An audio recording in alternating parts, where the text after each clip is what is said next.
Hello everyone, welcome back. Last lecture में जो बातें कर रहे थे हम ऑक्सीडेशन नंबर के बारे में, उसी टॉपिक को आगे बढ़ाते हुए सबसे पहले हम सीखेंगे पीरियोडिक टेबल में जितने एलिमेंट्स हैं उनके ऑक्सीडेशन नंबर क्या क्या होते हैं, और उसके बाद हम उन एलिमेंट्स का जिनका ऑक्सीडेशन नंबर फिक्स नहीं होता है उनके कंपाउंड्स में उनका ऑक्सीडेशन स्टेट कैलकुलेट करेंगे, जैसे कि हमने लास्ट लेक्चर में भी किया था, लेकिन कुछ और एग्जांपल उसका करना ज़रूरी है क्योंकि पूरे चैप्टर का बेसिस ऑक्सीडेशन नंबर कैलकुलेशन है। सो oxidation number of different elements in their compounds. देखिए, हम पीरियोडिक टेबल के सारे एलिमेंट्स को अगर क्लासीफाई करें तो पहले एस ब्लॉक,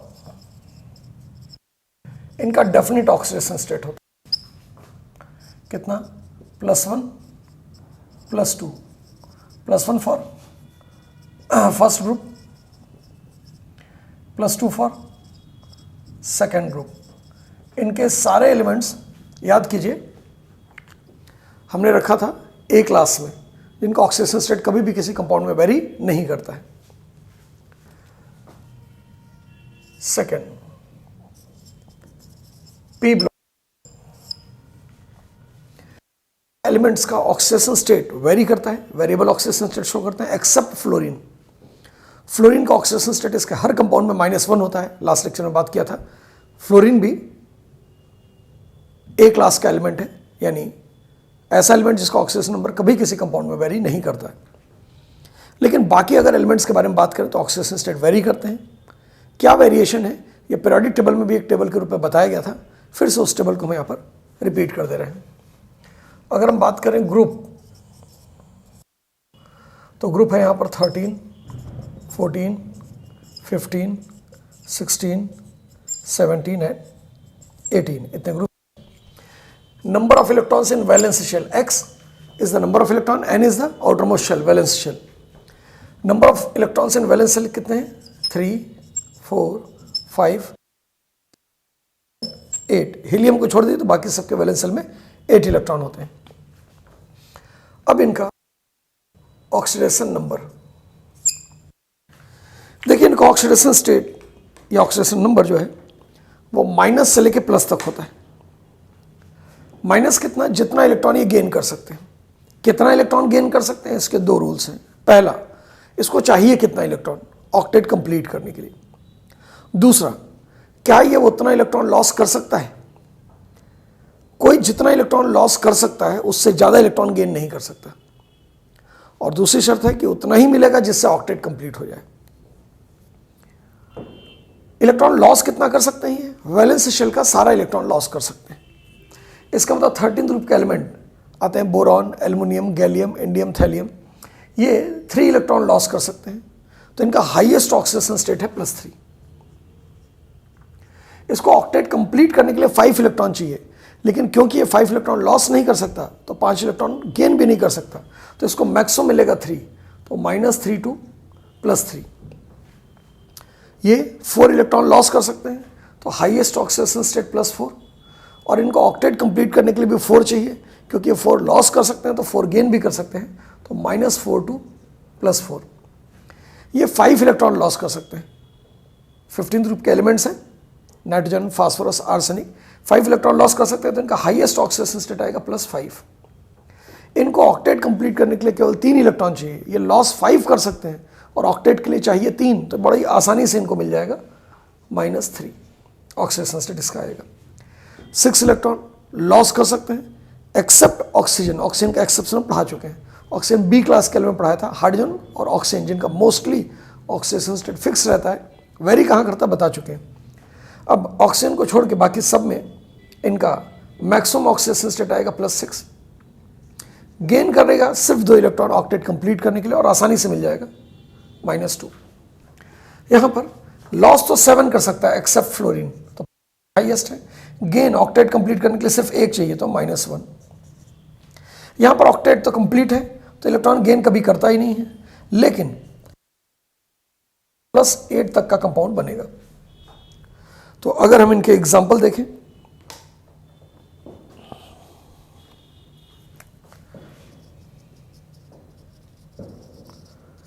एंड एक्सेप्शंस। इनके एग्जाम्पल हैं boron, aluminium, gallium, indium, thallium. इसमें एल्युमिनियम एक्सेप्शन है। एल्युमिनियम ओनली +3 शो करता है। यहाँ पर कार्बन, सिलिकॉन, जर्मेनियम, टिन और लेड। यहाँ पर नाइट्रोजन, फास्फोरस, आर्सेनिक, एंटीमनी और बिस्मथ, स्टेबियम एंड बिस्मथ। यहाँ पर oxygen, sulphur, selenium, polonium, tellurium. तो यहाँ पर ऑक्सीजन एक्सेप्शन आएगा। यहाँ पर एल्युमिनियम एक्सेप्शन था, सो यहाँ पर ऑक्सीजन एक्सेप्शन के रूप में ध्यान रखेंगे। पढ़ चुके हैं इसको बी क्लास में। यहाँ पर फ्लोरीन एक्सेप्शन में आता है, सिर्फ -1, chlorine, bromine, iodine, astatine. Fluorine only -1, oxygen mostly -2, और बाकी वेरिएशन पढ़ा चुके हैं। यहाँ पर +8 जेनॉन। जेनॉन के ऑक्साइड में XCO4 में जेनॉन का ऑक्सीडेशन स्टेट +8 आएगा। और भी कंपाउंड मिलेंगे जेनॉन के, लेकिन जेनॉन का ही एग्जाम्पल मिलता है। तो ये इनका ऑक्सीडेशन स्टेट का रेंज हो गया। एक और खास बात बताई जाती है, इनर्ट पेयर इफेक्ट, जिसको आगे चल के पी ब्लॉक में डिटेल में बताया जाएगा। पी ब्लॉक के एलिमेंट्स की खास बात क्या होती है कि इनका ऑक्सीडेशन स्टेट होता है कॉमन ऑक्सीडेशन स्टेट। ये alternate valencies, alternate oxidation state show करते हैं। जैसे हाईएस्ट ऑक्सीडेशन स्टेट +3 है, तो +3 से नीचे ये +2 नहीं शो करता, ये +1 शो कर सकता है। तो यहाँ पर एंड +1 भी लिख दिया। यहाँ पर +4 के बाद +3 नहीं आएगा, +2 आएगा, अल्टरनेट। यहाँ पर +5 के बाद एंड +3 आएगा। ये लोअर पॉजिटिव ऑक्सीडेशन स्टेट जो आ रहा है अल्टरनेट वाला, ये इनर्ट पेयर इफेक्ट की वजह से आता है। आगे चल के पढ़ाया जाएगा। Inert pair effect down the group बढ़ता जाता है, इसलिए +1 की स्टेबिलिटी बोरॉन फैमिली में नीचे बढ़ती जाएगी। थैलियम का +1 हाईली स्टेबल होगा। ऐसे ही कार्बन फैमिली में +2 की स्टेबिलिटी बढ़ती जाएगी, +2 लेड में बहुत ज़्यादा स्टेबल हो जाएगा। ऐसे ही नाइट्रोजन फैमिली में +3 की स्टेबिलिटी डाउन द ग्रुप बढ़ती जाएगी और बिस्मथ में +3 ज़्यादा स्टेबल होगा। तो ऊपर हायर पॉजिटिव ऑक्सीडेशन स्टेट और नीचे लोअर पॉजिटिव ऑक्सीडेशन स्टेट ज़्यादा स्टेबल होते हैं पॉजिटिव में, और जो नेगेटिव ऑक्सीडेशन स्टेट है वो ऊपर वाला मेंबर जो नॉन मेटेलिक मेंबर है वो शो करेगा, और मेटल्स नेगेटिव ऑक्सीडेशन स्टेट नहीं शो करते। तो ये तो पी ब्लॉक के सारे एलिमेंट्स की बात होगी। अब हम बात करते हैं डी ब्लॉक के एलिमेंट्स की।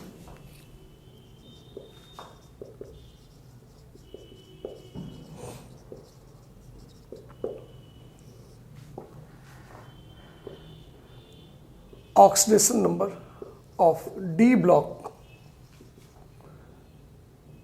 metals is due to loss of all NS। NS में जितने इलेक्ट्रॉन है पूरे लॉस हो जाते हैं, एक है तो एक, दो है तो दोनों, एंड ऑल और few n-1d इलेक्ट्रॉन्स। क्या कहा इसमें कि NS का तो सारे इलेक्ट्रॉन लॉस होगा, एक है तो एक लॉस हो गया, दो है तो दोनों लॉस हो गए। लेकिन जो n-1d का इलेक्ट्रॉन है वो पूरा भी लॉस हो सकता है या उससे कम भी लॉस हो सकता है। किसका पूरा लॉस होगा, किसका कम लॉस होगा, उसको देखने के लिए हम 3D सीरीज के मेटल्स की बात करते हैं। 3D सीरीज में आता है स्कैंडियम पहला मेंबर है, titanium, vanadium, chromium, manganese, iron, cobalt, निकल, कॉपर एंड जिंक। इन्हीं का ऑक्सीडेशन स्टेट सबसे ज़्यादा इंपॉर्टेंट होता है। वैसे डी ब्लॉक के मेटल्स का ऑक्सीडेशन स्टेट एक इंपॉर्टेंट टॉपिक है D and F block chapter में, तो जब हम पढ़ेंगे तो वहाँ इसको डिस्कस किया जाएगा। लेकिन अभी फ़िलहाल के लिए हम इनके बारे में थोड़ी बातें जान लें। इनके 4s में और 3d में कितने इलेक्ट्रॉन्स होते हैं? 4s2 3d1, 4s2 3d2, 4s2 3d3, यहाँ 4s 1 हो जाता है और 3d 5। Half field configuration achieve करने के लिए s का एक इलेक्ट्रॉन d में ट्रांसफर हो जाता है। यहाँ पर मैग्नीज का अगर ऑक्सीडेशन स्टेट देखें तो ऑक्सीडेशन स्टेट कह रहे हैं, इलेक्ट्रॉनिक कन्फिग्रेशन 4s2 3d 5, यानी 5 दो बार आया, 4 आया ही नहीं। 2 6 2 7 2 8, अब यहाँ पर 1 and 10 हो जाता है, 9 नहीं आता है। फुलफिल्ड इलेक्ट्रॉनिक कन्फिग्रेशन डी का करने के लिए एस का एक इलेक्ट्रॉन यहाँ आ गया, एंड देन 2 and 10। ये इनके इलेक्ट्रॉनिक कन्फिग्रेशन हैं। अब अगर हम इलेक्ट्रॉन के लॉस की बात करें तो इनका ऑक्सीडेशन नंबर जो आएगा, मैंने बोला था कि इनका ऑक्सीडेशन नंबर जो होता है एस का सारा इलेक्ट्रॉन लॉस करने की वजह से आता है। तो एस का यहाँ पर 2 इलेक्ट्रॉन लॉस करेगा तो मिनिमम +2 आएगा, +2 आएगा, +2 आएगा, यहाँ पर +1 भी होता है।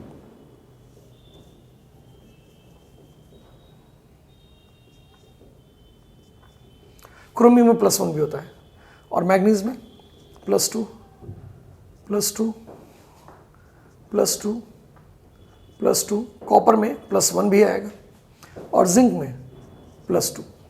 ये तो मिनिमम ऑक्सीडेशन स्टेट हो गया।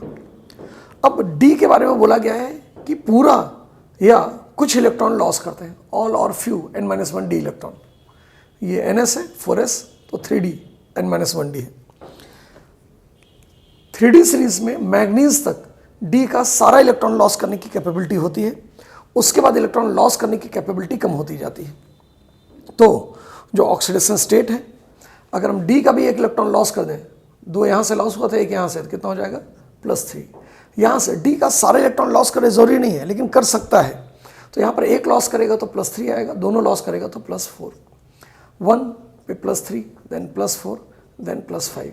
यहाँ पर 1 लॉस किया था तो +1 आया, डी का 1 लॉस करेगा तो कितना आएगा +2, देन +3, देन +4, देन +5, देन +6। यहाँ पर देखते जाते हैं, +2 के बाद क्या आएगा +3, +4, +5, +6 एंड +7। ये ऑक्सीडेशन स्टेट बढ़ता चला जा रहा है। लोएस्ट ऑक्सीडेशन स्टेट तो मोस्टली कॉमन है +2, लेकिन हायर ऑक्सीडेशन स्टेट, जो हाईएस्ट ऑक्सीडेशन स्टेट है, वो मैग्नीज तक बढ़ता चला गया एक-एक करके। मैग्नीज के बाद सारा इलेक्ट्रॉन लॉस करने की कैपेबिलिटी लॉस हो जाती है। अब जो ऑक्सीडेशन नंबर है, हाईएस्ट ऑक्सीडेशन स्टेट, फिर वापस कम होने लगेगा। तो यहाँ पर +7 था, तो यहाँ पर +6 आएगा मैक्सिमम। इसका मतलब +3, +4, +5, +6 तक आएगा। अब +6 के बाद यहाँ पर +5 आना चाहिए, तो यहाँ पर +3, +4 भी हो सकता है। यहाँ पर +5 है तो यहाँ +4 होना चाहिए, तो यहाँ +3 होगा। यहाँ +4 है तो +3 होगा, यहाँ पर +2 भी होना चाहिए, और ये +2। तो यानी हाईएस्ट ऑक्सीडेशन स्टेट +3 से +7 तक बढ़ा। मैग्नीज में हाईएस्ट ऑक्सीडेशन स्टेट मिला और उसके बाद कम होता गया। अब इसमें कुछ एक्सेप्शन ध्यान रखिएगा, ये थोड़ा सा सुर में दिखाने के लिए हमने ऐसे बढ़ा दिया और फिर कम कर दिया। प्रैक्टिकली ऐसा होता नहीं है कि ये सारे ऑक्सीडेशन स्टेट मिले। मैग्नीज स्कैंडियम में +2 एग्जिस्ट ही नहीं करता। +2 क्यों नहीं मिलता है? क्योंकि अगर 3 इलेक्ट्रॉन लॉस कर दे तो ये नोबल गैस कन्फिग्रेशन अचीव कर लेगा। वैसे तो सारा इलेक्ट्रॉन लॉस करके मैग्नीज तक कोई भी element noble gas configuration achieve कर लेगा, लेकिन आगे का इलेक्ट्रॉन निकालना और डिफिकल्ट होता जाता है। तो नोबल गैस कन्फिग्रेशन अचीव करने के बावजूद भी इलेक्ट्रॉन को लॉस करना डिफिकल्ट है, इसलिए noble gas configuration generally achieve नहीं कर पाते। और अगर करेंगे तो तब जब ये मोस्ट इलेक्ट्रोनेगेटिव एलिमेंट के साथ कंबाइन करें, जैसे फ्लोरीन और ऑक्सीजन है। और भी बहुत सी डिटेल्स हैं इसमें। डी ब्लॉक में वेरिएशन बहुत ज़्यादा होता है, इसकी कहानियाँ बहुत सी हैं, लेकिन D and F block chapter में ही पढ़ाया जाएगा उसको। यहाँ पर फिलहाल इतना जान लीजिए कि अगर हम ग्रुप नंबर देखें 3, 4, 5, 6, 7, तो 7th ग्रुप तक जो हाईएस्ट ऑक्सीडेशन स्टेट है वो ग्रुप नंबर के बराबर है। उसके बाद 8, 9, 10, 11, 12, तो जो एंड के मेंबर्स हैं उसमें हाईएस्ट ऑक्सीडेशन स्टेट की वैल्यू क्या होती जा रही, कम। तो स्कैंडियम तो +2 एग्जिबिट ही नहीं करता, यानी स्कैंडियम और जिंक वेरिएबल ऑक्सीडेशन स्टेट नहीं शो करते। उसके सिवाय अगर आप एनसीईआरटी में देखेंगे तो +5 भी रिपोर्टेड नहीं है, कॉपर का +3 भी रिपोर्टेड नहीं है, लेकिन कॉपर का +3 पाया जाता है, तो एनसीईआरटी में रिपोर्टेड नहीं है, इसको ध्यान रखिएगा। कॉपर फैमिली में सिल्वर और गोल्ड भी होता है, गोल्ड में +3 पाया जाता है, लेकिन कॉपर का +3 रिपोर्टेड नहीं है। फिर से ध्यान सुनिएगा, कॉपर +3 रिपोर्टेड नहीं है एनसीईआरटी में, लेकिन +3 का कंपाउंड पाया जाता है नेचर में। तो ये ऑक्सीडेशन स्टेट ध्यान रखिएगा, पहले बढ़ रहा था फिर कम हो गया। कुछ वेरिएशन 4D 5D वगैरह में मिलेंगे, लेकिन उन वेरिएशंस की भी बात हम बाद में करेंगे। कहाँ पर? DNF ब्लॉक चैप्टर में ही। हाँ, यहाँ पर ये जो फैमिलीज हैं, निकिल फैमिली में nickel palladium platinum catalytic members होते हैं। पैलेडियम प्लेटिनम के कंपाउंड्स बहुत इंपॉर्टेंट होते हैं। एक सिस्प्लेटिन नाम का कंपाउंड पढ़ेंगे एंटी कैंसरस ड्रग में, एप्लीकेशन ऑफ कोऑर्डिनेशन केमिस्ट्री पढ़ाया जाएगा। तो उनके कंपाउंड्स इंपॉर्टेंट होने की वजह से उनके ध्यान रखिएगा ऑक्सीडेशन स्टेट। निकिल का तो +3 तक बड़ा इंपॉर्टेंट ऑक्सीडेशन स्टेट होता है, लेकिन प्लेटिनम का जो होता है वो +4 तक ऑक्सीडेशन स्टेट इंपॉर्टेंट होता है। और बाकी बातें बाद में करेंगे। कॉपर फैमिली में 3 मेंबर्स हैं, कॉपर, सिल्वर, गोल्ड। सिल्वर और गोल्ड नोबल मेटल्स हैं। कॉपर का ऑक्सीडेशन स्टेट +1 एंड +2 एनसीईआरटी में रिपोर्टेड है, जिसमें +2 ज़्यादा स्टेबल होता है। सिल्वर का देखेंगे तो +1 ज़्यादा स्टेबल होता है। +1 के कंपाउंड सिल्वर के जैसे AgCl आप पढ़ते हैं, बहुत कॉमनली पढ़ते हैं। लेकिन गोल्ड में देखेंगे तो +3 ज़्यादा इंपॉर्टेंट कंपाउंड बनाता है, यानी +3 ऑक्सीडेशन स्टेट गोल्ड का ज़्यादा इंपॉर्टेंट है। ऐसे जिंक फैमिली में जिंक कैडमियम के बाद जब मरकरी आएगा तो मरकरी +1 भी शो करता है और +2 भी शो करता है। और मर्क्यूरस मर्क्यूरिक के फॉर्म में रहता है, मर्क्यूरस Hg+ होता है, लेकिन Hg+ जो है वो डाइमरिक फॉर्म में एग्जिस्ट करता है, Hg2+2। और ऐसे ही कॉपर भी प्लस जो है वो Cu2+2 के फॉर्म में एग्जिस्ट करता है। इसीलिए HgCl की जगह पे हम Hg2Cl2 लिखते हैं, और ऐसे ही CuCl की जगह पे Cu2Cl2 लिखते हैं, ज़्यादा अप्रोप्रिएट है। यानी Cu2Cl2 जब ब्रेक करेगा तो Cu2+2 बनाएगा और 2Cl- बनाएगा, यानी एक कटायन और 2 एनायन बनाएगा। Same will be the case for what? Hg2Cl2। This will give Hg2+2 + 2Cl-। अब इस डिसोसिएशन का कंसेप्ट जो है वो सॉल्यूशन चैप्टर में भी इस्तेमाल किया जाता है कि वन हाफ फैक्टर कितना आएगा। तो Hg2Cl2 से 4 आयन नहीं 3 आयन मिलते हैं। ऐसे ही Cu2Cl2 से भी 4 नहीं 3 ही आयन मिलते हैं। तो देखिए S ब्लॉक का, P ब्लॉक का और D ब्लॉक के जो एलिमेंट्स हैं उनका कॉमन ऑक्सीडेशन स्टेट हमने देख लिया। अब यहीं पे हम F ब्लॉक के बारे में भी बात कर रहे हैं।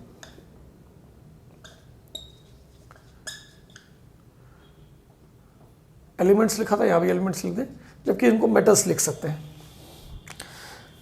F ब्लॉक के लिए +3 is most common oxidation state. तो अब जिनका ऑक्सीडेशन स्टेट वेरी करता है उनका रेंज आपने देख लिया, मिनिमम मैक्सिमम। D ब्लॉक में, P ब्लॉक में ही वेरिएशन सबसे ज़्यादा है। F ब्लॉक में +3 मोस्ट कॉमन है, और बाकी जो वेरिएशन है उसका यूज़ यहाँ पर अभी नहीं है, और S ब्लॉक का वेरी करता ही नहीं है। इसका मतलब ज़्यादातर कंपाउंड्स में जब हम ऑक्सीडेशन नंबर कैलकुलेट करने जाएंगे तो हम किन का ऑक्सीडेशन नंबर कैलकुलेट करेंगे? या तो P ब्लॉक के एलिमेंट्स का कैलकुलेट करेंगे या तो D ब्लॉक के मेटल्स का। उसमें भी 3D सीरीज के मेटल्स जो होते हैं वो ज़्यादा इंपॉर्टेंट है, उन्हीं का ऑक्सीडेशन नंबर कैलकुलेट करते हैं। एक और बात यहाँ पर नोट करते चलिए कि हाईएस्ट ऑक्सीडेशन स्टेट मैग्नीज का नहीं होता है। हम सबसे ज़्यादा पढ़ते हैं मैग्नीज के बारे में, लेकिन हाईएस्ट ऑक्सीडेशन स्टेट मैग्नीज का नहीं है। आयरन फैमिली के 2 मेंबर हैं, रुदेनियम एंड ऑस्मियम। ऑस्मियम OSO4 बनाता है, ऑस्मियम टेट्राऑक्साइड। ऐसे ही रुदेनियम का भी टेट्राऑक्साइड बनेगा। यहाँ पर रुदेनियम और ऑस्मियम का ऑक्सीडेशन स्टेट जो है वो +8 आएगा। So +8 is the highest oxidation state that is exhibited by any element, और वो जेनॉन में भी मिल रहा है। और जेनॉन का ये जो ऑक्साइड है ये नेचर में नहीं पाया जाता, ये मैन मेड कंपाउंड है। नोबेल गैस के सारे कंपाउंड मैन मेड कंपाउंड है। फिलहाल ये हमने ऑक्सीडेशन स्टेट हर एक एलिमेंट का देख लिया। आप किसी भी एलिमेंट के बारे में सोचिए, उसका जिक्र यहाँ पर मिलेगा। तो हमने एक रेंज देख लिया। अब ये वैल्यूज हमको याद नहीं रखने, लेकिन मिनिमम और मैक्सिमम P ब्लॉक का जो सीक्वेंस है और 3D सीरीज के मेटल्स का जो मिनिमम मैक्सिमम है वैल्यू, इतना ध्यान रखना है। हर वैल्यू की डिटेल्स अभी ज़रूरत नहीं है, लेकिन धीरे धीरे तैयार हो जाएगा। तो आइए हम अगले टॉपिक पे पढ़ते हैं। अभी तक हम जितने भी ऑक्सीडेशन स्टेट देख रहे हैं सब कंप्लीट नंबर हैं, इसमें कोई भी फ्रैक्शनल ऑक्सीडेशन स्टेट नहीं है। तो फ्रैक्शनल ऑक्सीडेशन स्टेट होता है कि नहीं होता है? वैसे अगर आप देखिए तो थियोरेटिकली ऑक्सीडेशन नंबर बताया गया है, net charge on any atom in its any state when even partial charges are considered as the complete charge. तो अगर हम पार्शियल चार्ज को कंप्लीट चार्ज मान लें तो ऑक्सीडेशन नंबर कभी भी फ्रैक्शनल नहीं आना चाहिए। किसी भी इंडिविजुअल एटम का ऑक्सीडेशन स्टेट चाहे वो बॉन्डेड स्टेट में चाहे फ्री स्टेट में, कभी भी फ्रैक्शनल नहीं आता है। लेकिन एवरेज ऑक्सीडेशन स्टेट किसी एलिमेंट का फ्रैक्शनल आ सकता है। तो अब fractional oxidation state, average oxidation state का क्या कंसेप्ट है इसको देखें। एनसीईआरटी में एक अलग तरीके से इसको लिखा गया है, एक ग्रीन कलर के बॉक्स में, paradox of fractional oxidation state. देखिए, फ्रैक्शनल ऑक्सीडेशन स्टेट अगर किसी एलिमेंट का किसी कंपाउंड में आ रहा है तो इसका मतलब उस एलिमेंट के कई एटम हैं और डिफरेंट एटम्स का ऑक्सीडेशन नंबर भी डिफरेंट है। जैसे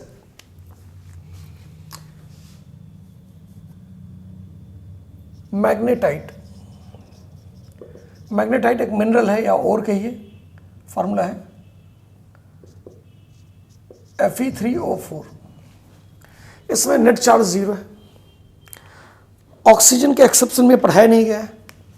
तो अगर हम इसमें आयरन का ऑक्सीडेशन स्टेट निकालें, एक आयरन का X माने और ऑक्सीजन का -2, तो 3 है 3x हो जाएगा, प्लस 4 ऑक्सीजन है, हर ऑक्सीजन का -2 मिला के 0 हो गया। सो 3x - 8 = 0। सो x = हो जाएगा 8/3। तो ये जो 8/3 है फ्रैक्शनल ऑक्सीडेशन स्टेट आ रहा है आयरन का। प्रैक्टिकली आयरन का ऑक्सीडेशन स्टेट 8/3 ईच आयरन नहीं है। Fe3O4 is the mixture of FeO and Fe2O3। Iron के दो कॉमन ऑक्सीडेशन स्टेट होते हैं, फेरस और फेरिक। फेरस यानी +2 एंड फेरिक यानी +3। तो ये +2 वाला और ये +3 वाला है। एक आयरन +2 स्टेट में और दो आयरन +3 स्टेट में, एक Fe3O4 में। Fe3O4 में देखिए 3 आयरन एटम है, 3 में से एक का ऑक्सीडेशन स्टेट +2 है और दो का +3 है। तो टोटल चार्ज आयरन के ऊपर आ गया +8, और +8 चार्ज अगर 3 आयरन के ऊपर +8 चार्ज आ रहा है तो 1 आयरन के ऊपर +8/3 एवरेज चार्ज आएगा। तो average oxidation state can be fractional, but individual oxidation state of any atom can never be fractional.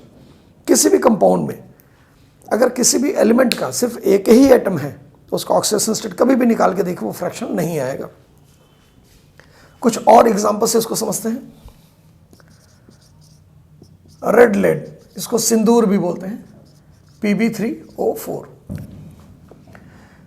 Pb3O4 में अगर ऑक्सीडेशन स्टेट निकालिए इसका, किसका, तो ऑक्सीजन का हम कॉमनली रखते हैं -2, और ये एक्सेप्शन में पढ़ाया भी नहीं गया है तो ये -2 रखेंगे और इसका x मान लेते हैं। सो 3x + 4 × -2 = 0 हो गया। सो 3x - 8 = 0। सो x = +8/3। फिर से वही ऑक्सीडेशन स्टेट आ गया। तो क्या Pb3O4 भी Fe और Fe2O3 का मिक्सचर है? नहीं। याद कीजिए, अभी हमने डिफरेंट एलिमेंट्स का ऑक्सीडेशन स्टेट देखे थे और वहाँ पर बताया था कि आयरन का ऑक्सीडेशन स्टेट +2 से लेकर +6 तक होता है। लेकिन आयरन का सबसे कॉमन ऑक्सीडेशन स्टेट जो होता है वो +2 और +3 होता है। तो ये फेरस और फेरिक +2 और +3 का मिक्सचर है। लोअर ऑक्सीडेशन स्टेट में अस लगाते हैं नाम में और हायर ऑक्सीडेशन स्टेट में एक लगाते हैं। तो +2 में फेरस अस आया और +3 में एक आया फेरिक। लेड का अगर देखें तो लेड कार्बन फैमिली का मेंबर है। कार्बन फैमिली यानी 14th ग्रुप का मेंबर है, यानी P ब्लॉक का मेंबर है। और 14th ग्रुप का ऑक्सीडेशन स्टेट देखेगा तो वहाँ पर लिखाया गया -4 से लेकर +4 तक होता है। लेड क्योंकि मेटल है तो नेगेटिव नहीं शो करेगा, पॉजिटिव ऑक्सीडेशन स्टेट शो करेगा +4, हाईएस्ट ऑक्सीडेशन स्टेट। लेकिन एक बात और बताएगी P ब्लॉक में कि वहाँ पर अल्टरनेट ऑक्सीडेशन स्टेट आते हैं। तो अगर हाईएस्ट +4 है तो +4 से नीचे +3 नहीं मिलता, +2 मिलता है। और +2 की जो अकरेंस है या स्टेबिलिटी है वो डाउन द ग्रुप बढ़ती जाती है। यानी लेड में +2 भी हाईली स्टेबल होगा because of inert pair effect. Inert pair effect हमने कई बार जिक्र कर लिया, उसकी डिटेल्स हम P ब्लॉक में पढ़ाएंगे। लेकिन थोड़ा सा पीरियोडिक टेबल में भी हमने इनर्ट पेयर इफेक्ट पढ़ाया हुआ है, तो उस पोर्शन को वहाँ से चाहें तो रिवाइज कर सकते हैं। तो लेड का जो कॉमन ऑक्सीडेशन स्टेट आता है +2 और +4 है रेदर देन +3। तो Pb3O4 is a mixture of 2 PbO and 1 PbO2। तो यहाँ पर जो PbO है वहाँ पर ऑक्सीडेशन स्टेट है +2 और PbO2 में ऑक्सीडेशन स्टेट है +4। ये स्टेबल है, ये थोड़ा सा कम स्टेबल होता है। सो PbO +2 यानी 2 लेड +2 स्टेट में और एक +4। यहाँ पर देखिए लोअर ऑक्सीडेशन स्टेट में एक है और हायर में 2 हैं, और यहाँ पर लोअर ऑक्सीडेशन स्टेट में 2 हैं और हायर में 1। कुल मिलाकर अगर देखिए तो 3 लेड के ऊपर +8 चार्ज आएगा, इसलिए एवरेज ऑक्सीडेशन स्टेट +8/3 आ गया। एक और खास बात यहाँ जान लीजिए,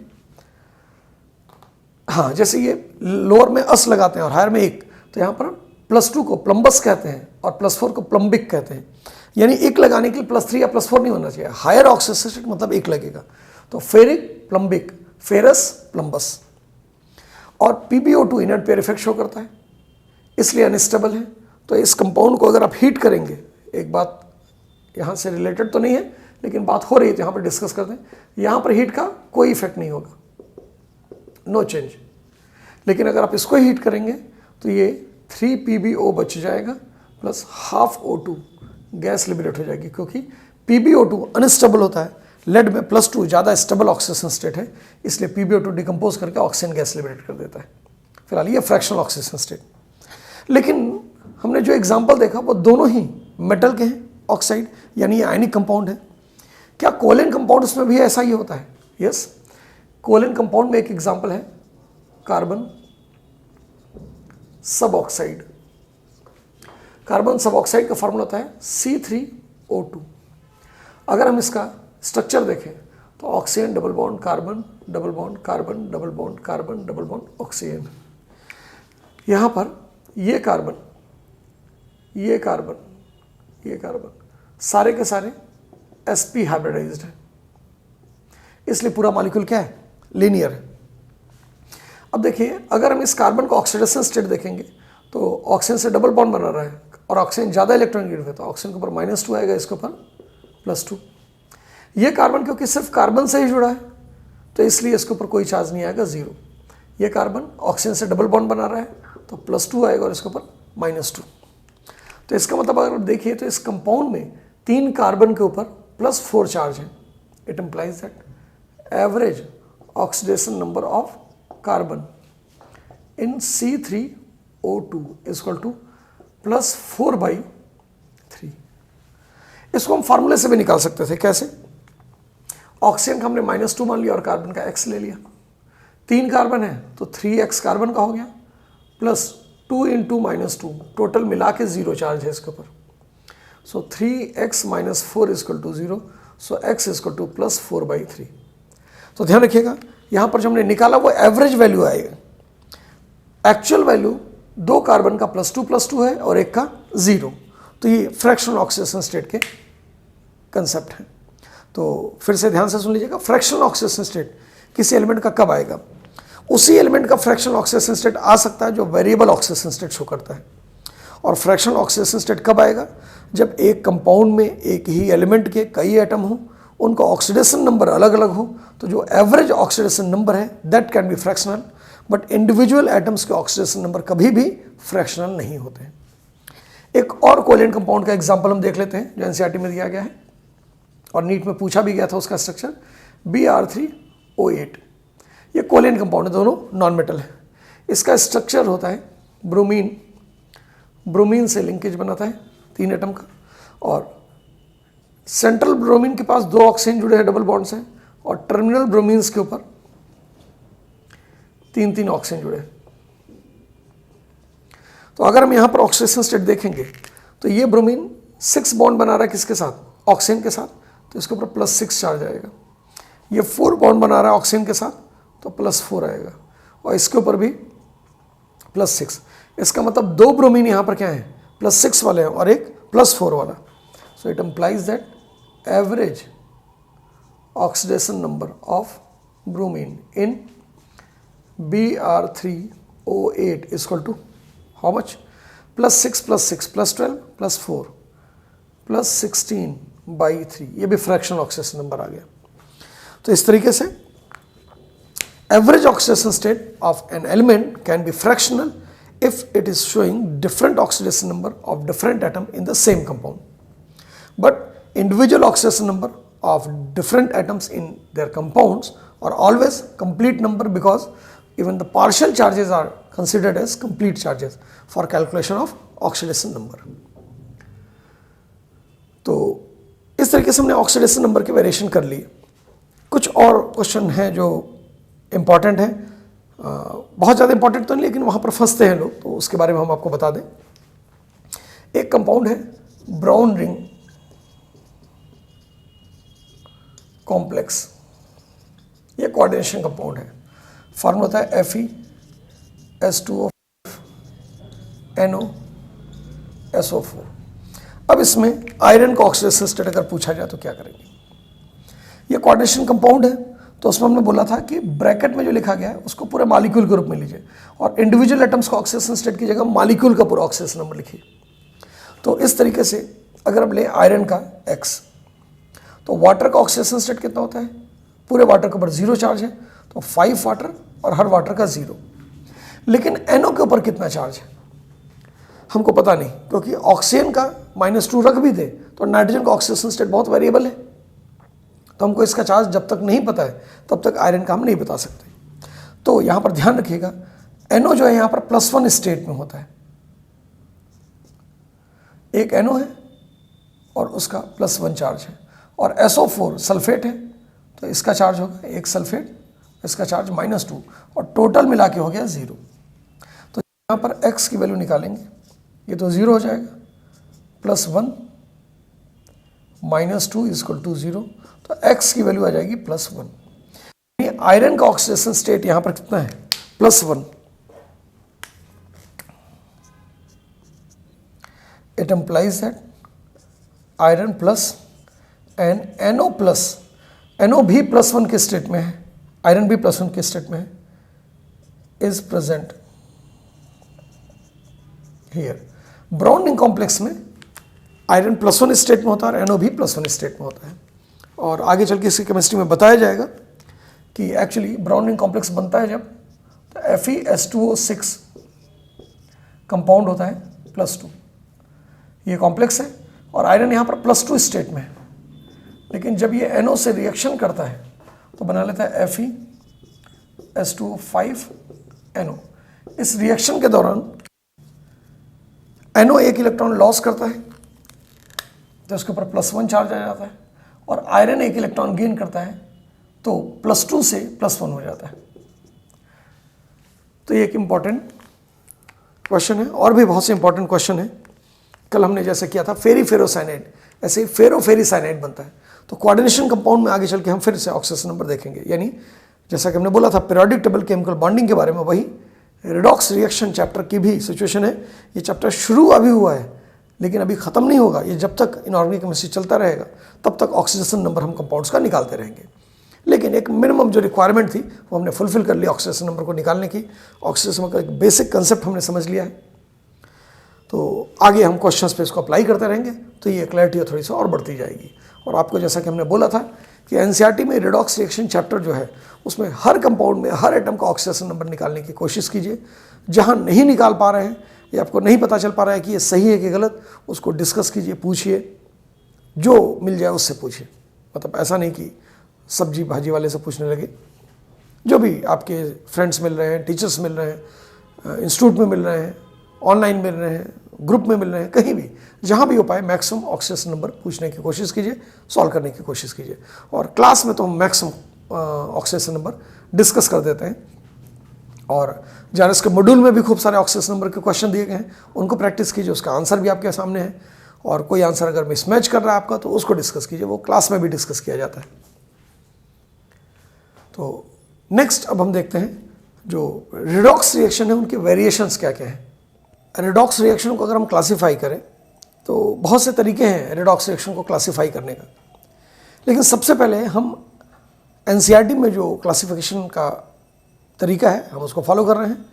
एनसीईआरटी में first 4 types of redox reaction दिए गए हैं: combination reaction, decomposition reaction, displacement reaction and disproportionation reactions.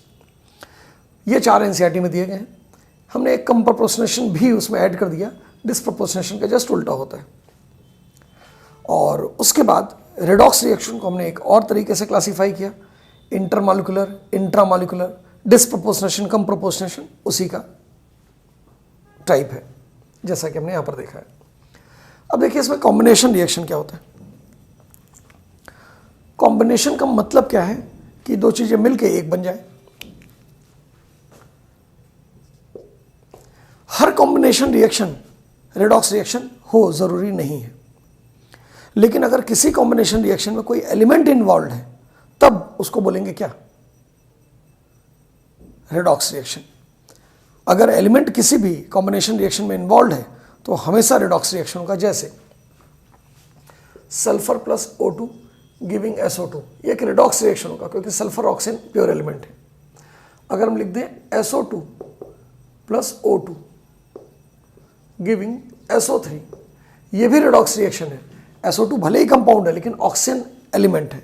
तो किसी भी रिएक्शन में, कॉम्बिनेशन रिएक्शन में, देखिए यहाँ 2 मोल से 1 मोल बन गया, 3 मोल से 2 मोल बन गया, तो 2 मॉलिक्यूल्स कंबाइन करके 1 मॉलिक्यूल बना रहा है।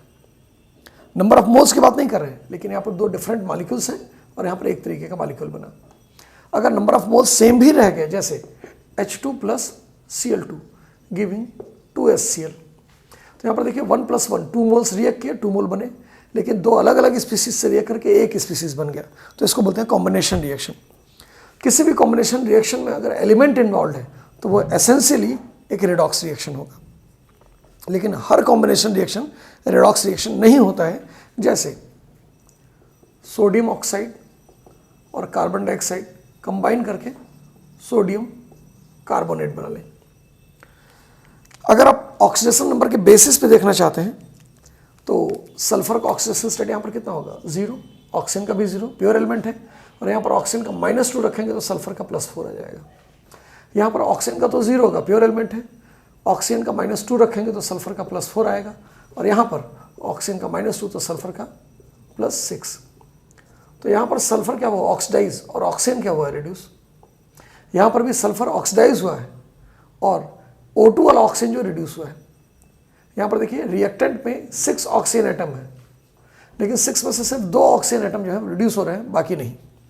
यहाँ पर देखिए तो ऑक्सीजन नंबर 0 0 है और +1 -1, हाइड्रोजन हो गया क्या? ऑक्सीडाइज, और क्लोरीन रिड्यूस। जो ऑक्सीडाइज होता है वो रिड्यूसिंग एजेंट, और जो रिड्यूस होता है वो ऑक्सीडाइजिंग एजेंट कहा जाता है। ये बात हम पहले ही बता चुके हैं आपको। यहाँ पर अगर ऑक्सीडेशन स्टेट देखेंगे तो ऑक्सीजन का क्या है? -2 और सोडियम का +1, अगेन ऑक्सीजन का -2 और कार्बन का +4 आएगा। इसमें भी ऑक्सीडेशन स्टेट देखेंगे तो सोडियम का +1 रहेगा, क्लास A का एलिमेंट है, इसका ऑक्सीडेशन स्टेट कभी वेरी नहीं करता। ऑक्सीजन क्लास B में देखा था -2 मोस्टली कांस्टेंट है और ये इनके एक्सेप्शन में नहीं आता है, इसलिए कार्बन का ऑक्सीडेशन स्टेट +4, तो किसी का ऑक्सीडेशन नंबर चेंज नहीं हुआ। तो ये रेडॉक्स रिएक्शन है तीनों।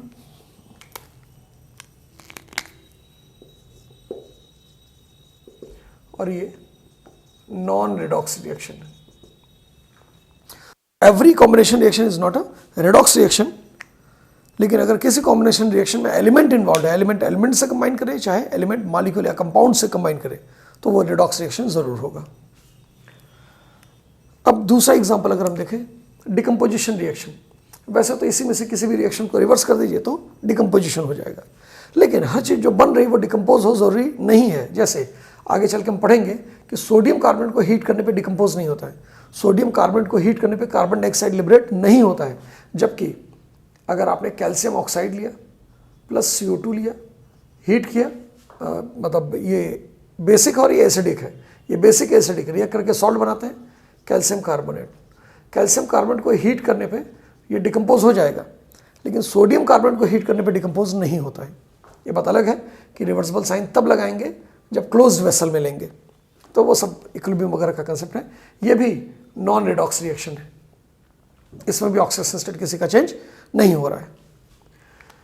अगर हम डिकम्पोजिशन रिएक्शन की बात करें तो हर डिकम्पोजिशन रिएक्शन रेडॉक्स नहीं होगा, लेकिन अगर किसी डिकम्पोजिशन रिएक्शन में कोई एलिमेंट इन्वॉल्व है रिएक्टेंट या प्रोडक्ट के रूप में, तो वो जरूर रेडॉक्स रिएक्शन होगा।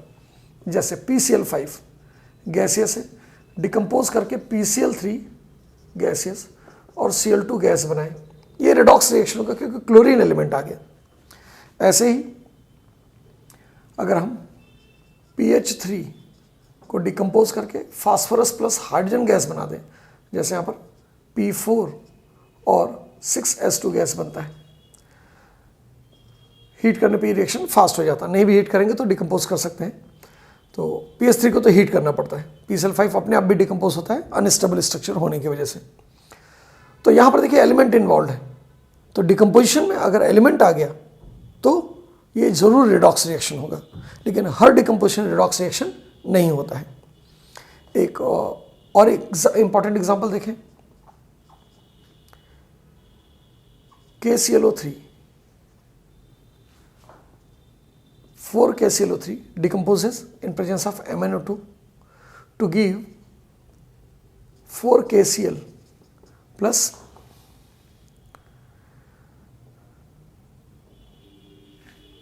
2 से भी काम चल जाएगा, 2KClO3 will give 2KCl plus 3O2। यहाँ पर देखिए ऑक्सीजन आया, तो ये क्या है, रेडॉक्स रिएक्शन है। KClO3 को स्ट्रांगली हीट करने पर ये एक और तरीके से डिकम्पोज करता है, ये KClO4 बनाता है और KCl, 4KClO3 लेने पर 3KClO4 बनेगा और 1 KCl।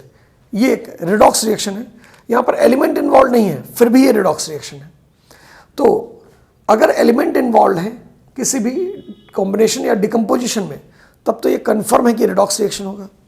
लेकिन अगर एलिमेंट इन्वॉल्व नहीं है तो रिडॉक्स रिएक्शन हो भी सकता है और नहीं भी। वेरीफाई करने के लिए हम ऑक्सीडेशन नंबर देखेंगे। कैसे देखिए, इसमें ऑक्सीडेशन स्टेट पोटेशियम का +1 होता है, ऑक्सीजन का -2, क्लोरीन का आएगा +5। यहाँ पर पोटेशियम का +1, ऑक्सीजन का -2, क्लोरीन का आएगा +7। तो क्लोरीन +5 से +7 में क्या हो गया, ऑक्सीडाइज। और यहाँ पर 4 क्लोरीन है, यहाँ पर 3 क्लोरीन आए हैं, तो 3 क्लोरीन ऑक्सीडाइज हो गए।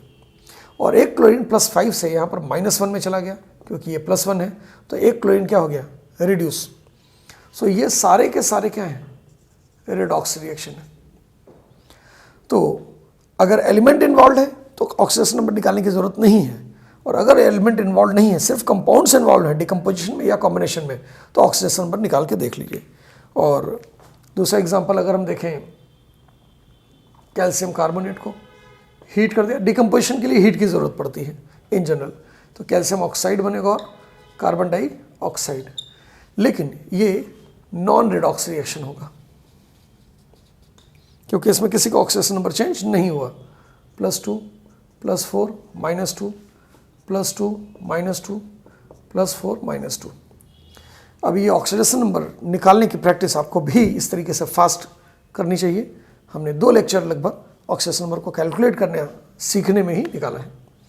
तो 2 एग्जांपल में देखें, कॉम्बिनेशन और decomposition. So every combination, every decomposition reaction is not a redox reaction, neither every redox reaction is combination or decomposition reaction.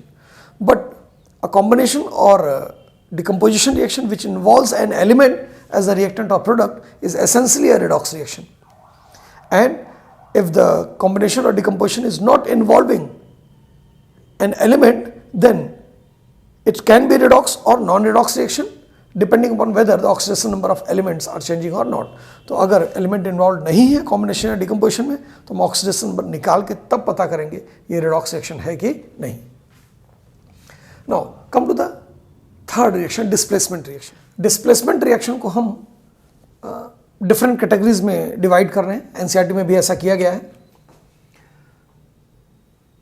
पहला है मेटल डिस्प्लेसमेंट। इसके साथ साथ हम एक और टॉपिक को यहाँ कवर कर ले रहे हैं। आपने एनसीईआरटी का जब कंटेंट देखा होगा, उसमें एक कंटेंट देखा होगा, तो उसमें एक और पॉइंट था कॉम्पिटिटिव इलेक्ट्रॉन ट्रांसफ़र, जो कि शुरू में ही था, लेकिन अब हम उसका जिक्र करने जा रहे हैं क्योंकि उसको एक्सप्लेन करने की स्थिति में हम आ गए हैं। इतनी जानकारी हमारी हो चुकी है। Metal displacement. देखिए, मेटल मतलब क्या है कि एक ऐसा स्पीसीज जो इलेक्ट्रॉन लॉस करके कैटायन बनाने की टेंडेंसी रखेगा। तो अगर डिफरेंट मेटल्स को कंपेयर कीजिए तो हर मेटल चाहता है कि इलेक्ट्रॉन लॉस करे और कैटायन बनाए। लेकिन अगर 2 मेटल हैं और किसी एक को इलेक्ट्रॉन लॉस करना है, तो जिसकी इलेक्ट्रॉन लॉस करने की टेंडेंसी ज़्यादा होगी, यानी जो ज़्यादा मेटलिक कैरेक्टर होगा, वो इलेक्ट्रॉन लॉस करेगा। तो इसी को बोलते हैं कॉम्पिटिटिव इलेक्ट्रॉन ट्रांसफ़र। हम सारे एलिमेंट्स को ब्रॉडली 2 क्लास में डिवाइड करते हैं, मेटल, नॉन मेटल। सारे मेटल इलेक्ट्रॉन लॉस करने की टेंडेंसी रखते हैं, लेकिन सबकी इलेक्ट्रॉन लॉस करने की टेंडेंसी बराबर नहीं है। तो जिसके ज़्यादा इलेक्ट्रॉन लॉस करने की टेंडेंसी होगी, वो इलेक्ट्रॉन लॉस करेगा। अच्छा, इलेक्ट्रॉन लॉस करके बनाएगा क्या, कैटायन। और कैटायन अगर सॉल्यूशन में है, तो वो कैटायन इलेक्ट्रॉन गेन करके मेटल के रूप में डिपॉजिट भी हो सकता है। फिर से, अगर मेटल इलेक्ट्रॉन लॉस करेगा तो बनाएगा कटायन, और अगर कटायन सॉल्यूशन में है और सॉल्यूशन में मेटल के कटायन को इलेक्ट्रॉन मिल जाए तो वो रिड्यूस होकर मेटेलिक एटम भी बना सकता है, यानी एलिमेंटल फॉर्म में जा सकता है। लेकिन ऐसा तब होगा जब उससे ज़्यादा इलेक्ट्रोपॉजिटिव कोई मेटल उससे रिएक्ट करे, क्योंकि ज़्यादा इलेक्ट्रोपॉजिटिव मेटल इलेक्ट्रॉन लॉस करेगा तो लेस इलेक्ट्रोपॉजिटिव मेटल का कटायन उसको गेन करेगा। अगर दो एटम्स हैं मेटल के तो एक लॉस करके दूसरा गेन नहीं करेगा। क्यों? क्योंकि एनायनिक फॉर्म में मेटल का एटम नहीं जा सकता। जैसे इसको हम देखते हैं, मेटल मेटल डिस्प्लेसमेंट। जिंक ज़्यादा रिएक्टिव मेटल होता है, ज़्यादा इलेक्ट्रोपॉजिटिव मेटल होता है कॉपर से। तो अगर कॉपर के एक्वस सॉल्यूशन में हम जिंक को डिप कर दें, जिंक को डिप करें मतलब जिंक रॉड डाल दीजिए, जिंक ग्रेन्यूल्स डाल दीजिए, जिंक की प्लेट डाल दीजिए, जिंक किसी भी फॉर्मेट में अगर कॉपर आयन के कांटेक्ट में आता है तो ये खुद इलेक्ट्रॉन लॉस करेगा और सॉल्यूशन में चला जाएगा और उस इलेक्ट्रॉन को कॉपर गेन करेगा। कॉपर सॉलिड स्टेट में डिपॉजिट हो जाएगा, डिस्प्लेस हो जाएगा सॉल्यूशन से। तो more electropositive metal can displace cation और less electropositive metal from their solution. तो लेस इलेक्ट्रोपॉजिटिव मेटल को मोर इलेक्ट्रोपॉजिटिव ने क्या कर दिया? डिस्प्लेस। ऐसे जो जिंक से ज़्यादा इलेक्ट्रोपॉजिटिव हो, जिंक आयन को भी डिस्प्लेस कर सकता है। तो अगर हम चाहें कॉपर वायर को, कॉपर रॉड को, कॉपर ग्रेन्यूल्स को डिप करते हैं जिंक आयन के सॉल्यूशन में, so there will be no reaction. इसका मतलब जिंक और कॉपर में जिंक की इलेक्ट्रॉन लॉस करने की टेंडेंसी ज़्यादा है, तो जिंक से कॉपर की तरफ इलेक्ट्रॉन तो ट्रांसफर होगा लेकिन कॉपर से जिंक की तरफ नहीं होगा। अगर जिंक और कॉपर को कांटेक्ट में रख दें तो हमने ये सुन रखा है कि भाई जिंक ज़्यादा इलेक्ट्रोपॉजिटिव होता है। तो अगर जिंक और कॉपर कांटेक्ट में आएंगे तब जिंक इलेक्ट्रॉन लॉस नहीं करेगा। क्यों? क्योंकि कॉपर एनायन नहीं बना सकता, निगेटिव स्टेट में नहीं जा सकता। ये भी मेटल है, मेटल की अपनी कोई गरिमा होती है। अपनी गरिमा का मतलब ये नेगेटिव नहीं चला जाएगा, ये नॉन मेटलिक नहीं है। तो जिंक कॉपर के कांटेक्ट में आने पर रिएक्शन नहीं होता है, लेकिन जिंक अगर कॉपर आयन के कांटेक्ट में आएगा तो रिएक्शन होगा और कॉपर आयन सॉल्यूशन से जिंक डिस्प्लेस कर देगा कॉपर को। तो मेटल मेटल को डिस्प्लेस कर सकते हैं। तो एक कॉम्पिटिटिव इलेक्ट्रॉन ट्रांसफर में डिफरेंट मेटल में जो मेटल ज़्यादा इलेक्ट्रॉन लॉस करने की टेंडेंसी रखेगा वो इलेक्ट्रॉन लॉस करेगा और लेस इलेक्ट्रोपॉजिटिव मेटल का कटायन उस इलेक्ट्रॉन को गेन करके डिस्प्लेस हो जाता है। मेटल नॉन मेटल को भी डिस्प्लेस करता है। इलेक्ट्रोकेमिस्ट्री में इसका डिटेल इलेक्ट्रोकेमिकल सीरीज पढ़ाने के बाद बताया जाता है, लेकिन अभी फिलहाल इतना जान लीजिए, जो इलेक्ट्रोपॉजिटिव मेटल्स हैं वो एसिड या वाटर से रिएक्ट करके हाइड्रोजन गैस लिबरेट करते हैं। एसिड या वाटर में हाइड्रोजन जो है H+ के फॉर्म में है, H+ को इलेक्ट्रॉन मिलेगा तो H बनाएगा और H कंबाइन करके H2 बनाएंगे। तो जो इलेक्ट्रोपॉजिटिव मेटल है, जैसे जिंक ही इलेक्ट्रोपॉजिटिव मेटल है, अगर H2SO4 के डाइल्यूट एक्वस सॉल्यूशन से इसको रिएक्ट कराएं, अब डाइल्यूट ले रहे हैं, कंसनट्रेटेड लेंगे तो क्या होगा? तो वो सल्फ्यूरिक एसिड पी ब्लॉक के रिएक्शन से पढ़ाया जाएगा। अभी हम सिर्फ ये देख रहे हैं, जिंक अगर सल्फ्यूरिक एसिड से रिएक्शन कर रहा है तो जिंक सल्फेट बना लेता है। जिंक अपना इलेक्ट्रॉन लॉस करेगा, इलेक्ट्रोपॉजिटिव है हाईली, और H+ को इलेक्ट्रॉन देगा, हाइड्रोजन इलेक्ट्रॉन गेन करके हाइड्रोजन गैस के रूप में निकल जाएगा। कॉपर इतना इलेक्ट्रोपॉजिटिव नहीं है, तो ये रिएक्शन अगर हम कॉपर से करना चाहें तो ये रिएक्शन नहीं होगा। Means every metal can not displace non metal from their solution, so there is no reaction. Metal ने नॉन मेटल को डिस्प्लेस किया, मेटल ने मेटल को डिस्प्लेस किया। अब हम तीसरा केस देखने जा रहे हैं, नॉन मेटल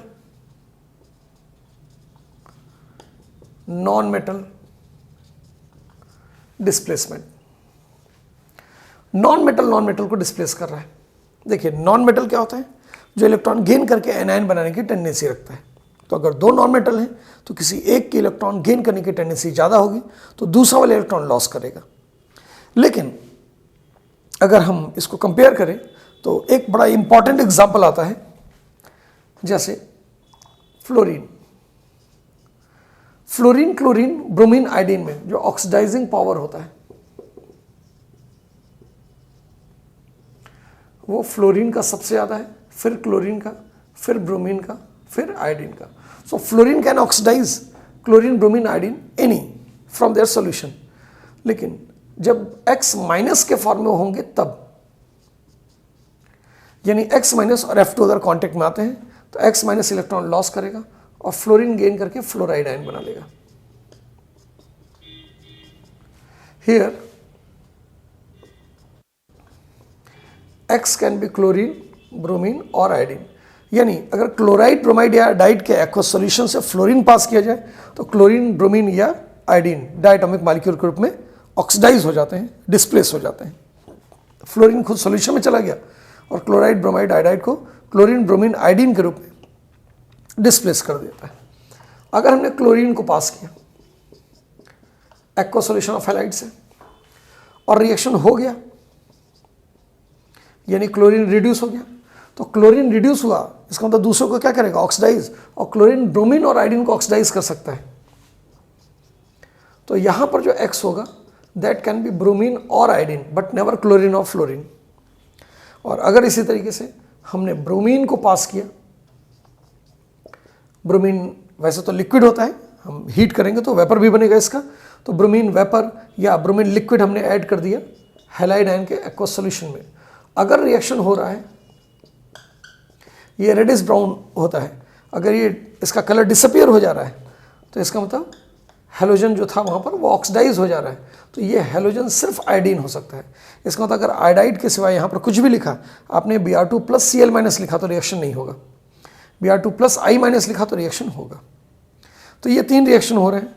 अब अगर आपने चौथा रिएक्शन लिख दिया, आयोडीन वेपर लीजिए चाहे सॉलिड लीजिए और 2X माइनस एक्वस सॉल्यूशन में, तो ये रिएक्शन होता ही नहीं है, X कुछ भी ले लीजिए। और अगर आपने लिख दिया रिएक्शन कि हो रहा है 2I minus aqueous plus X2, अभी सॉलिड लिक्विड गैस कुछ भी हो, सो X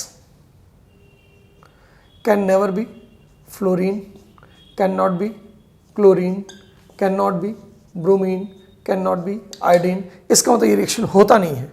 थ्योरेटिकली तो हम कुछ भी लिख सकते हैं लेकिन प्रैक्टिकली ये रिएक्शन नहीं होगा। तो यहाँ पर नॉन मेटल ने नॉन मेटल को डिस्प्लेस किया, इसका मतलब फ्लोरीन की इलेक्ट्रॉन गेन करने की टेंडेंसी बाकी हेलोजन से ज़्यादा है, तो बाकी हेलोजन से इलेक्ट्रॉन फ्लोरीन की तरफ ट्रांसफर हो सकता है।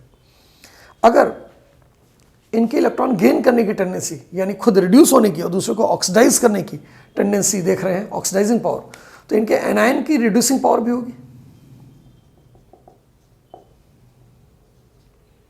अगर ये इलेक्ट्रॉन गेन करके एनायन में जाते हैं तो एनायन इलेक्ट्रॉन लॉस करके न्यूट्रल बनाता है, ये मॉलिक्यूल बनाता है। तो एनायन जब इलेक्ट्रॉन लॉस करते हैं तो खुद ऑक्सीडाइज होते हैं, दूसरों को क्या करते हैं, रिड्यूस।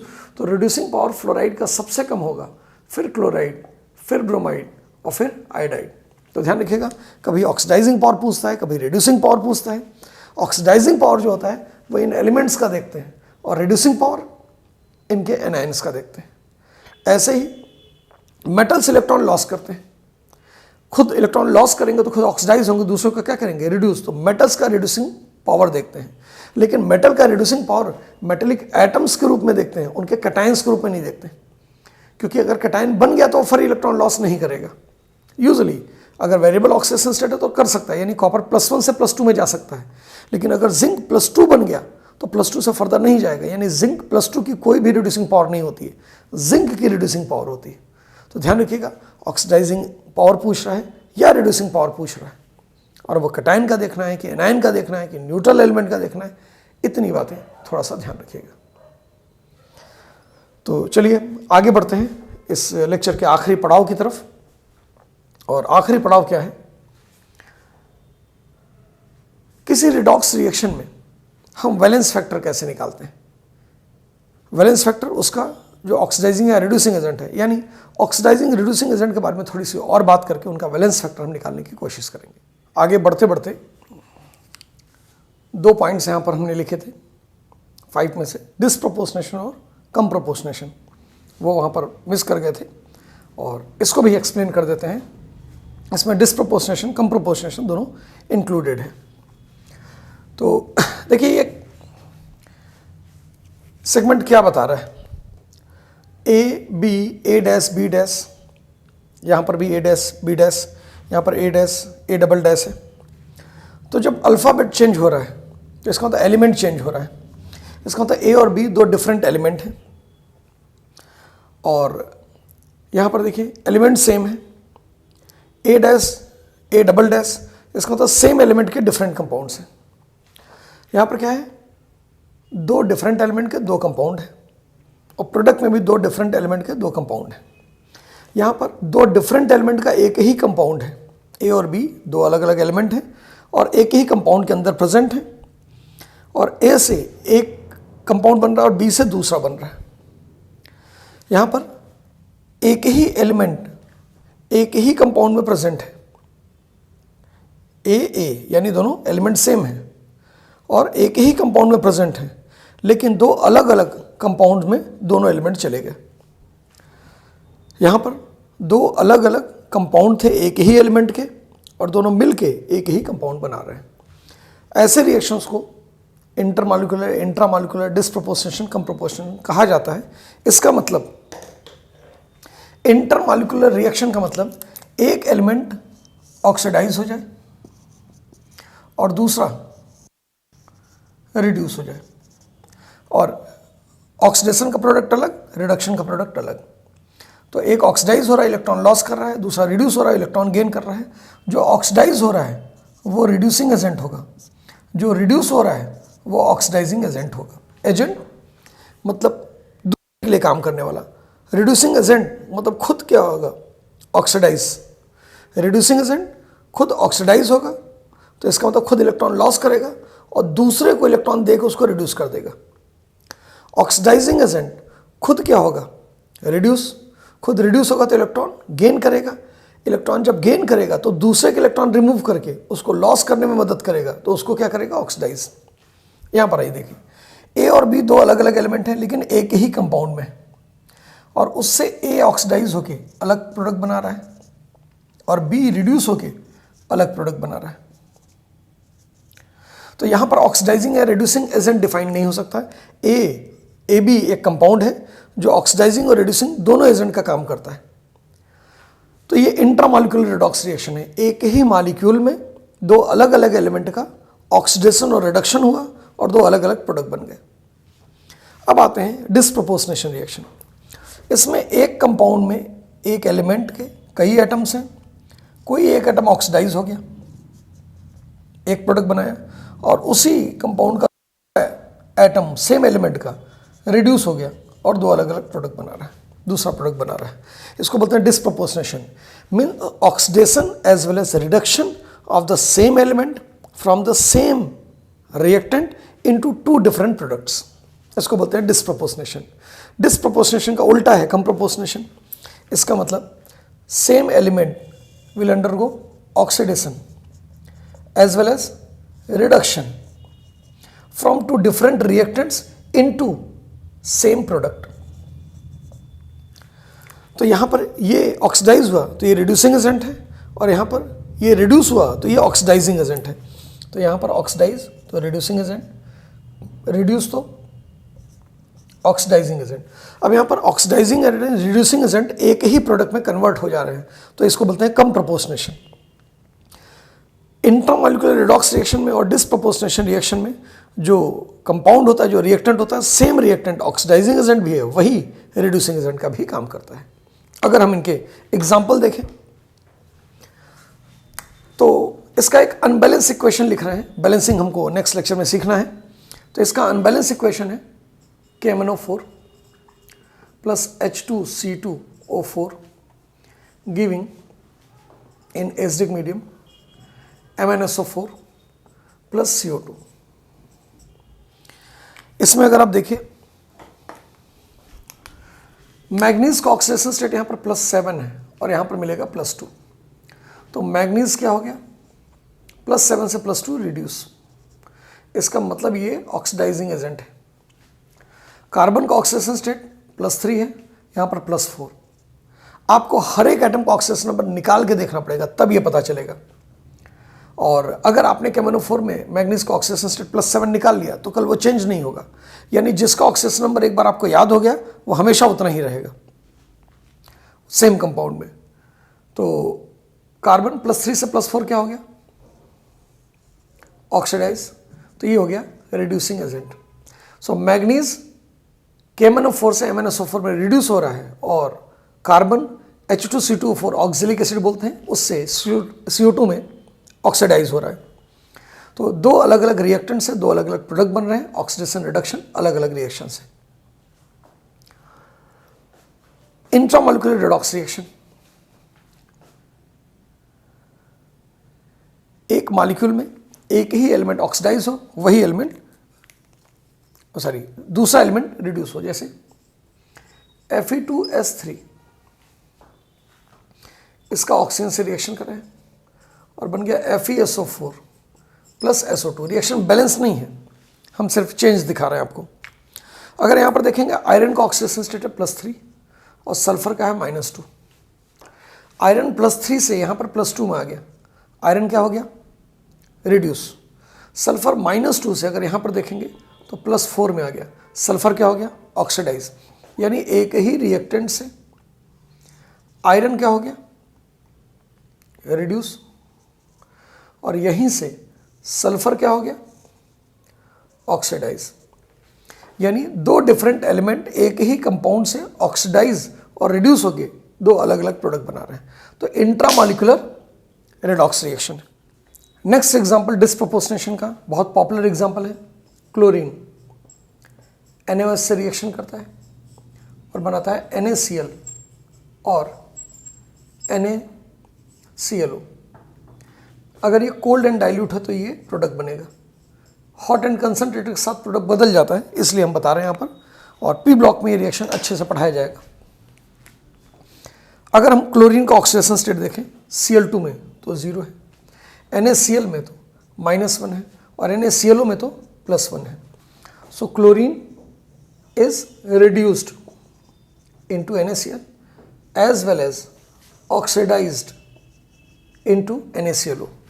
तो एक ही एलिमेंट एक ही रिएक्टेंट से ऑक्सीडाइज और रिड्यूस होकर दो अलग अलग प्रोडक्ट बना रहा है, तो ये क्या है, डिस्प्रोपोर्शनेशन रिएक्शन।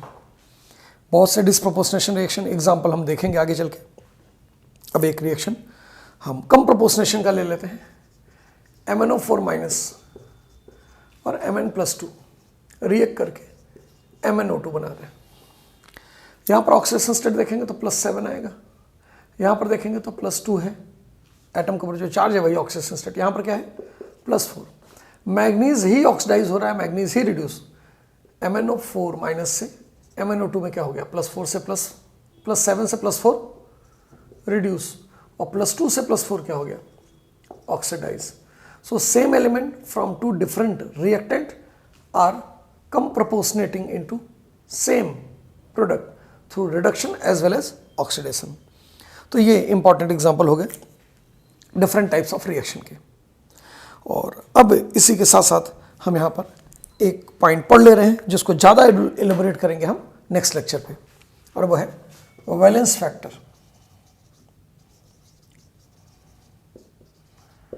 वैलेंस फैक्टर एक टर्म है जो कि मोल कंसेप्ट को इक्विवेलेंट कंसेप्ट से रिलेट करता है। ऑफ इक्विवेलेंस और अब मोल में वैलेंस फैक्टर से मल्टीप्लाई करके मिलता है। तो अगर हमको वैलेंस फैक्टर पता है किसी भी सब्सटेंस का तो उसके मोल को इक्विवेलेंस में कन्वर्ट कर सकते हैं। अच्छा, मोल को निकालने के कई तरीके हैं। तो इक्विवेलेंस के लिए हम कई फार्मूला लिख सकते हैं, जैसे मोल निकालते हैं मास से, तो mass upon molar mass into valence factor. Molar mass को वैलेंस फैक्टर से डिवाइड करिए तो इक्विवेलेंट वेट आता है, इसलिए वेट अपॉन इक्विवेलेंट वेट भी एक फार्मूला हो गया। इक्विवेलेंस इसको निकाल सकते हैं किसी सॉल्यूशन के लिए, molarity into volume in litre into valence factor. So molarity into volume in litre mole हो गया, मोल इनटू वैलेंस फैक्टर, ये इक्विवेलेंस आ गया। मोल इनटू वैलेंस फैक्टर इक्विवेलेंस निकालने का एक फार्मूला, उसी को मॉडिफाई करते जा रहे हैं। मोलरिटी कंसंट्रेशन टर्म है, वैलेंस फैक्टर से मल्टीप्लाई करने पे नॉर्मलिटी हो जाता है। Normality into volume in litre से भी इक्विवेलेंस आता है। अगर हम किसी गैस के वॉल्यूम की बात करें तो याद कीजिए मोल को given volume divided by molar volume से भी निकालते हैं, दोनों सेम यूनिट में सेम टेम्परेचर प्रेशर पे होना चाहिए। So given volume divided by molar volume into valence factor कर देंगे तो इक्विवेलेंस आ जाएगा। ये मोल है, mole into valence factor. Molar volume को अगर वैलेंस फैक्टर से डिवाइड कर दीजिए सेम सब्सटेंस के तो इक्विवेलेंट वॉल्यूम हो जाता है। So volume upon equivalent volume. तो ये इक्विवेलेंट्स को निकालने के डिफरेंट फार्मूले हो गए। इस रिलेशन से हमको पता चल रहा है इन दोनों में, देखिए सो W कॉमन है, तो इसका मतलब equivalent weight is equal to molar weight by valence factor. इन दोनों को देखिए तो वॉल्यूम मिलीलीटर कॉमन है, it implies that normality is equal to molarity into valence factor. इन दोनों तो वॉल्यूम, गिवन वॉल्यूम कॉमन है, तो equivalent volume is equal to हो जाएगा वॉल्यूम बाई वैलेंस फैक्टर। इसका मतलब number of equivalence, equivalent weight, normality, equivalent volume, ये सब इक्विवेलेंट कंसेप्ट है। और मोल कंसेप्ट में हम पढ़ते हैं mole, molar mass, molar volume, molarity. तो मोल कंसेप्ट इक्विवेलेंट कंसेप्ट को रिलेट करने वाला जो फैक्टर है वो है वैलेंस फैक्टर। वैलेंस फैक्टर आपने एसिड्स में, बेसेस में, सॉल्ट्स में, डिफरेंट कंपाउंड्स में पढ़ा होगा, लेकिन रिडॉक्स रिएक्शन का जो वैलेंस फैक्टर होता है वो सिर्फ और सिर्फ इलेक्ट्रॉन के रेस्पेक्ट में आता है। वैलेंस फैक्टर किसी भी कंपाउंड का अगर हमको रिडॉक्स रिएक्शन में निकालना है तो हम दो तरीके से निकाल सकते हैं। अगर रिएक्शन अनबैलेंस है, जैसे अभी जो भी रिएक्शन हमने दिया सब अनबैलेंस इक्वेशन है। अगर कोई रिएक्शन अनबैलेंस्ड है तो अनबैलेंस इक्वेशन में किसी भी कंपाउंड में जो चेंज इन ऑक्सीडेशन नंबर आता है पर फॉर्मूला यूनिट, फिर से सुनिएगा, किसी भी कंपाउंड में जो चेंज इन ऑक्सीडेशन नंबर आता है पर फॉर्मूला यूनिट, वही वैलेंस फैक्टर होता है। So valence factor of oxidising और रिड्यूसिंग एजेंट क्या होता है? Equal to change oxidation number per formula unit. Reaction balance हो चाहे अनबैलेंस हो, उससे कोई मतलब नहीं है। जैसे हम यहां पर इस रिएक्शन को एक इंटरमॉलिक्यूलर रिडॉक्स रिएक्शन है। एक मॉलिक्यूल में एक एलिमेंट ऑक्सीडाइज हुआ, दूसरा एलिमेंट रिड्यूस हुआ। KMnO4 में +7 से +2 चेंज आया एक एटम के लिए, और KMnO4 में मैग्नीज का एक ही एटम है, पोटेशियम और ऑक्सीजन में कोई चेंज आता नहीं है, तो इसके लिए पर फॉर्मूला यूनिट चेंज आ गया 5, यही इसका वैलेंस फैक्टर है। कार्बन +3 से +4 यानी 1 का है, एक कार्बन के लिए 1 का चेंज, लेकिन ऑक्सिलिक एसिड के एक फार्मूले में 2 कार्बन है, तो यहां पर वैलेंस फैक्टर आएगा 1 × 2, यानी वैलेंस फैक्टर हो गया 2। तो change in oxidation number per formula unit किसी भी ऑक्सीडाइजिंग या रिड्यूसिंग एजेंट का वैलेंस फैक्टर देता है। लेकिन यहां पर अगर आप देखें तो ये ऑक्सीडाइजिंग या रिड्यूसिंग एजेंट में डिफाइंड नहीं है, क्योंकि उसी कंपाउंड का एक एलिमेंट ऑक्सीडाइज हो रहा है और दूसरा एलिमेंट रिड्यूस, तो यहां पर ये कंसेप्ट अप्लीकेबल नहीं होगा। तो जहां पर ऑक्सीडाइजिंग एजेंट, रिड्यूसिंग एजेंट को आप पहचान सकते हैं, वहां पर, या ऑक्सीडाइजिंग रिड्यूसिंग एजेंट दो अलग अलग स्पीसीज हैं, तो वैलेंस फैक्टर आप निकाल सकते हैं। अदरवाइज हम बैलेंस इक्वेशन से वैलेंस फैक्टर निकालना सीखेंगे नेक्स्ट लेक्चर पे। एक और खास बात ध्यान रखिएगा, आगे चल के हम जब बैलेंसिंग सीखेंगे तो जो भी ऑक्सीडाइजिंग और रिड्यूसिंग एजेंट हैं उनके जो मोल का रेशियो होता है वो उनके वैलेंस फैक्टर के रेशियो का रेसिप्रोकल होता है। जैसे KMnO4 का वैलेंस फैक्टर 5 है और ऑक्सिलिक एसिड का वैलेंस फैक्टर 2 है, तो जब आप इस रिएक्शन को बैलेंस करेंगे तो देखेंगे 2 KMnO4 will react with the 5 oxalic acid molecule, यानी मोल का रेशियो ऑक्सीडाइजिंग और रिड्यूसिंग एजेंट का जो होता है वो उनके वैलेंस फैक्टर के रेशियो का अपोजिट होता है। अब इस बात को और समझने के लिए अगले लेक्चर का इंतजार कीजिए। अगले लेक्चर में हम बैलेंसिंग सिखाएंगे, तो कई बातें जो इस लेक्चर में नहीं समझ में आई हैं वो क्लियर होती जाएंगी। पिछले लेक्चर में जो बातें अटकी हुई थी, कहीं कुछ समझ में नहीं आई थी, वो उम्मीद है कि क्लियर हो गया होगा, और अब जो थोड़ी बहुत बातें बच रही हैं वो नेक्स्ट लेक्चर पे हम उसको क्लियर करेंगे। सो नेक्स्ट लेक्चर में हम पढ़ेंगे बैलेंसिंग ऑफ रेडॉक्स रिएक्शन, और वैलेंस फैक्टर की डिटेल, उसका कंसेप्ट वहाँ पर फिर से दोबारा आएगा। तो अगर अभी ये बात नहीं समझ में आ रही है तो ज़्यादा परेशान मत होइए, इंतज़ार कीजिए, इंतज़ार का फल मीठा होगा। Till then, bye bye.